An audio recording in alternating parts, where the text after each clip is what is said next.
I am lost in the forest. Sharon! I can hear my desperation in the fading echo. I have to do better if I want her to respond. Sharon! Oh, she's gonna be so pissed off. This was another lesson you needed to learn, Mitch, she'll say.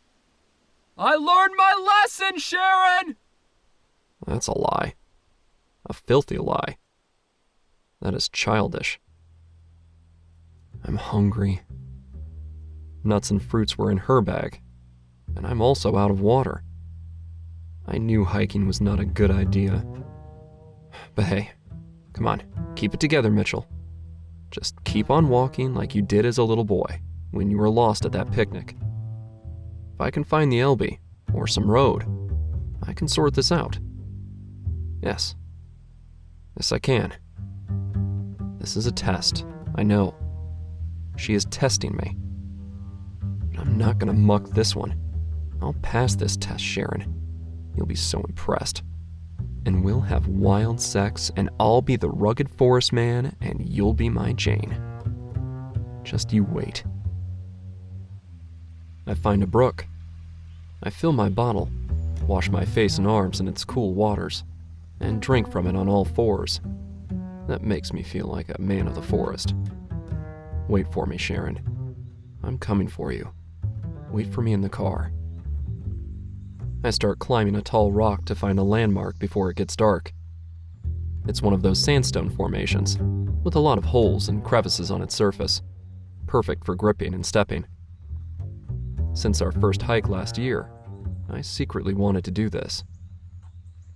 It takes me an hour, and I get rock scratches on my chest and my legs and arms, and at times, I lose heart. But I reach the top. Sharon! I can see far into the forest, but no LB, no hikers either. I see light green and yellow patches in the distance. That direction has to do, I guess. I sit and rest while the sky puts on a show with soft pinks and purples, reds, and lovely oranges. I'm hungry. I'm tired. I'm sweaty. I'm scratched bloody. I have no frickin' idea how to get down. I wake up in the dark, shivering, aching all over, exposed to a strong wind that picked up. I crawl towards the edge in the direction of the farms.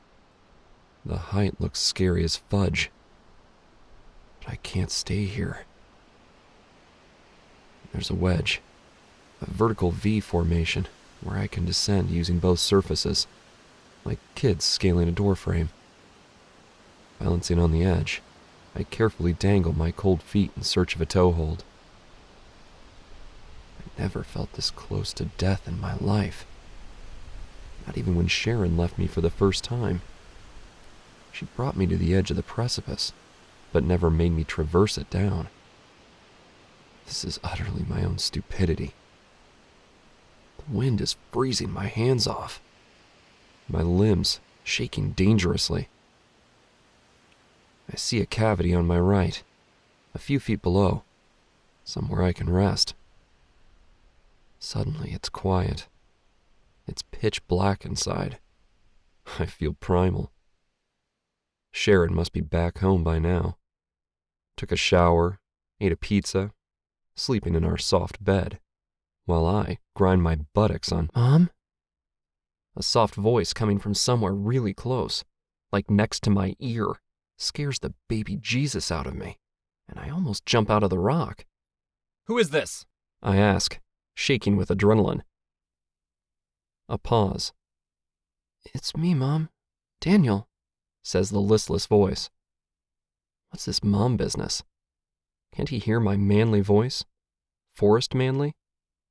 I'm not your mom, I say, trying to project as much vigor and alphaness as I can. What are you doing here, Daniel? I demand. A long pause. He must be rethinking his position. I want to come home, Mom. Incorrigible. I expect my eyes to adapt to the darkness, But they don't. I don't know what I'm face to face with, and I don't know what to say.